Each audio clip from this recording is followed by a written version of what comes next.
Jafar! Oh, kala mo Jafar ha, hindi ka kasama. Oh, wala tayong tawagan. Ikaw lang sa lahat ng jowa ko ang walang katawagan. Pero, okay lang yun kasi naintindihan ko naman kung bakit wala tayong tawagan. Pinilit. Hindi, haba ng buhok mo, Jafar, mas mahaba pa sa akin kasi palagi ka namin pinag-aagawan ni Ate Goldie. Pero alam ko naman talagang si Ate Goldie talaga na wala talaga akong binakbat kay Ate Goldie. Shit, pinipilit. Hindi, thank you kasi yun nga, nagluloko, lagi tayo nagbibiroan. Lagi nga ba?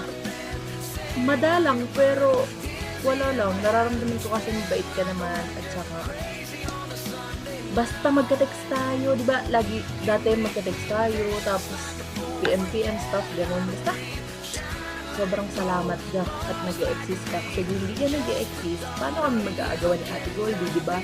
Sino pag-aagawan namin, di ba? Munto, hindi. Yun yung pinaka naaalala ko tungkol sa'yo, yung munto, hindi. Ewan ko. Try natin yung minsan na pagbalik ko talaga, try natin yung munto, hindi. Tapos, ano pa ba?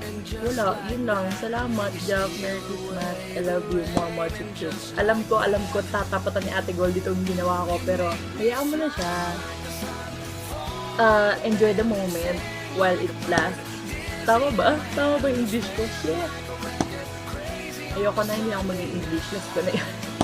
Namadugo na yung ilong. Okay, let's see.